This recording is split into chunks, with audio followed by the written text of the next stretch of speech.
हाँ guys, welcome back once again science YouTube पे एक बार फिर से स्वागत है आपका। तो आज हम आरसीबीओ, आरसीबीओ और आरसीडी के बारे में जानना चाहेंगे। वजह इसमें यह है कि हमें एक नया प्रोडक्ट अभी आ रहा है आरसीबीओ, जो अभी मतलब बहुत पॉपुलर हो रहा है। आरसीडी बहुत ज़्यादा कुछ नहीं रिलेटेड टू आरसीबीओ के ही रिलेट करता है। तो सबसे पहले हमें यह जानना चाहेंगे कि आरसीबी जो हमने पहले ऑलरेडी बनाया था एक वीडियो, जिसका लिंक आपको डिस्क्रिप्शन और आई बटन दोनों में मिल जाएगा। इसमें हमने एमसीबी, ईएलसीबी और आरसीसीबी के बीच का डिफरेंस को एक्सप्लेन करा है। वो वीडियो आपको लिंक में मिल जाएगा, तो वहाँ से आप उन सारी चीज़ों को जान सकते हैं। अब हम इसमें आरसीबीओ के बारे में क्यों जानना चाह रहे हैं, आरसीबीओ और आरसीसीबी में थोड़ा सा डिफरेंस होता है, उसको हम समझना चाहेंगे। आरसीसीबी क्या होता है? रेजिडुअल करंट सर्किट ब्रेकर, जिसको बोलते हैं रेजिडुअल करंट सर्किट ब्रेकर। और ये इसको फुल फॉर्म में अगर जानना चाहेंगे, आरसीबीओ इसको बोलते हैं रेजिडुअल करंट ब्रेकर। उसके बाद ओवरलोड प्रोटेक्टेड, ओ से मतलब होता है ओवरलोड प्रोटेक्टेड। और ये जो होता है आरसीडी जिसको बोलते हैं, इसको बोलते हैं residual current circuit breaker devices. ठीक है, residual current circuit breaker devices. ये डिवाइसेस क्या चीज़ होते हैं, इसको हम थोड़ा आगे जाएंगे। पहले हम आरसीसीबी को समझ लेते हैं। आरसीसीबी जो होता है हमारा, वो ईएलसीबी का एडवांस होता था। ईएलसीबी क्या होता था? अर्थ लीकेज सर्किट ब्रेकर, या फिर कहते हैं इलेक्ट्रिक लीकेज सर्किट ब्रेकर, इसको बोला जाता था। अब इसमें क्या खासियत थी, इसकी तीनों पोल में मतलब इसमें तीनों कनेक्शन करने पड़ते थे, न्यूट्रल, अर्थ और फेस, तीनों इस एमसीबी मतलब इस ब्रेकर के थ्रू ही जाते थे मतलब लोड में। ठीक है, ये इसकी मतलब ड्रॉबैक का है या फिर खासियत का है। इसमें जो खासियत थी कि अर्थ के साथ कंपेयर करता था, अगर अर्थ में कहीं भी इलेक्ट्रिकल करंट जाता है तो ये ट्रिप हो जाता था। ये हमारे जो आरसीसीबी मेन मुद्दे पे आ जाए हैं, इसको रेजिडुअल करंट बोलते हैं। इसे अर्थ से मतलब नहीं है।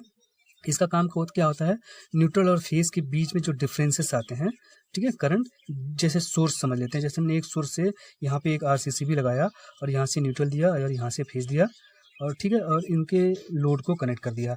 ऐसे में अगर किसी भी वजह से ये न्यूट्रल जो यहाँ से जा रहा है, ठीक है, वो वापस यहाँ पे नहीं आता है, उसमें जरा से वापस आने में जरा से भी अगर डिफरेंस आ जाते हैं, जिसको हम मिली एम्पियर में मेजर करते हैं, जैसे 30 मिली एम्पियर, 60 मिली एम्पियर या 100 मिली एम्पियर तक का आता था नॉर्मली, और आगे बढ़ता होगा तो उसके बारे में मुझे आइडिया नहीं है कुछ खास।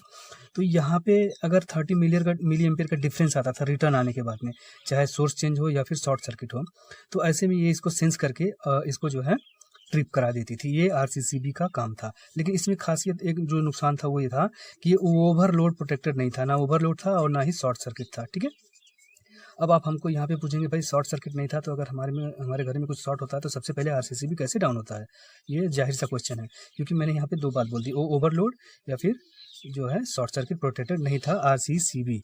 तो फिर आप जब वो क्वेश्चन जो हमने पूछा तो फिर ट्रिप कैसे होता है भाई, हमारे घर में कोई शॉर्ट सर्किट हो गया, कुछ हो गया, तो आरसीसीबी सबसे पहले ट्रिप होता है।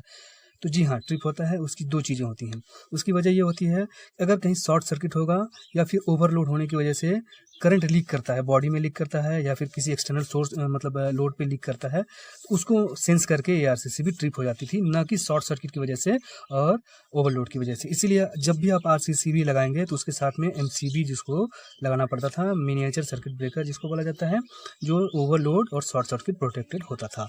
ये दोनों एक साथ मिल करके आपको लगाने पड़ते थे आपके घरों में। अब इन्हीं दोनों को मिलाने के बाद नया जो डिवाइस आ गया है वो आरसीबीओ बोलते हैं।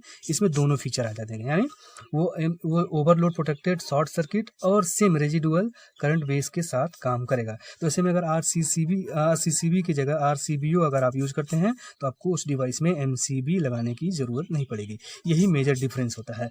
और इसकी सेंसिबिलिटी जो होती है, आपको उसका पूरा डिटेल हमने ऑलरेडी एक बनाया हुआ वीडियो, जिसका लिंक आपको मिल जाएगा डिस्क्रिप्शन में, कि कितना सेंसर होता है, कितना रेंज होता है। जैसे हमने बताया कि अब 30 मिली एम्पियर में से लेकर 100 मिली एम्पियर तक का इसका रेंज आता है, चाहे आरसीबीओ लीजिए या आरसीसीबी लीजिए। ठीक है, और इसका जो मतलब रेटिंग आता है वो आपको 32, 63, 40 एम्पियर या 100 एम्पियर तक का आ सकता है। आप मार्केट में ले सकते हैं जैसा आपका रिक्वायरमेंट हो। ट्रिपिंग टाइम का जो बात करे जाते हैं, ट्रिपिंग टाइम बहुत फास्ट होता है।